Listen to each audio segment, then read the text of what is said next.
Bon, on voit légèrement sur bâbord encore alors. Ok, tout droit.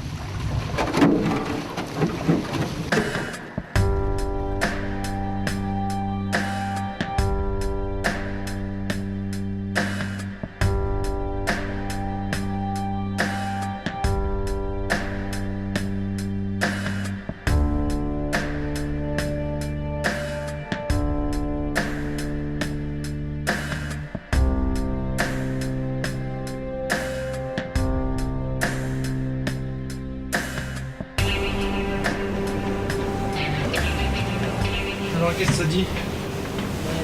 De la brume, de la glace, du portant, de tangon. Quelle misère.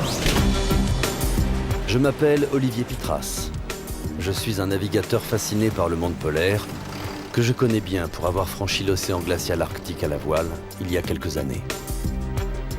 À bord de mon voilier, le Southern Star, je pars cette fois-ci pour une aventure d'1 an autour de l'Amérique du Nord, avec une dizaine d'équipiers qui se relayeront d'étape en étape. Par là, je pense qu'on va pas être mal en fait. Pour les terriens, la mer sépare les continents. Pour un marin, elle les relie. La mer est un chemin.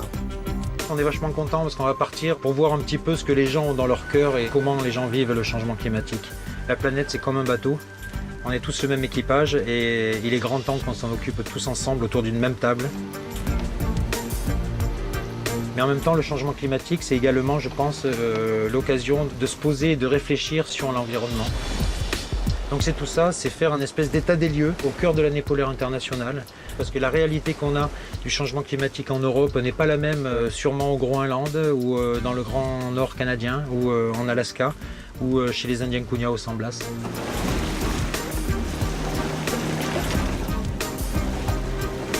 La première partie de ce périple va nous conduire de Tromsø, en Norvège, jusqu'à Ilulissat, à l'ouest du Groenland, dans une quête qui va se révéler étonnante.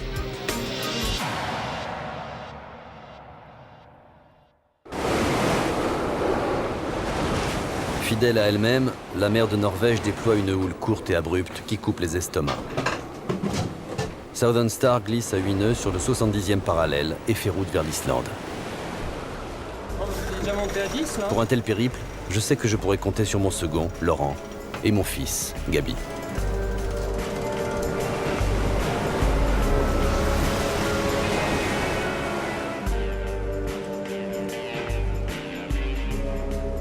L'Islande va se révéler une mine en termes d'innovation, notamment grâce à ses fantastiques ressources naturelles.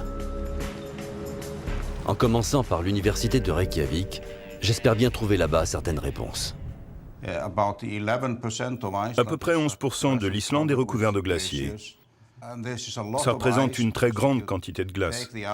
Si nous prenions cette glace pour la répartir sur l'ensemble du territoire, l'Islande serait alors recouverte par 35 mètres de glace, ce qui équivaut à 20 années de précipitations. Ça représente une grande quantité d'eau. Les climatologues estiment que, dans les 60 années à venir, la température au mois de janvier augmentera d'1,5 degré. De ce fait, dans environ 150 ans, il ne restera plus rien de cette calotte glaciaire. Donc je pense que quelque chose doit être fait. Oui, je pense aussi, oui. Il y a des gens ici qui prétendent utiliser et produire de l'énergie hydraulique propre. C'est ce qu'on vous a dit, non? C'est comme cela qu'ils détruisent la nature. Vous devriez leur poser la question.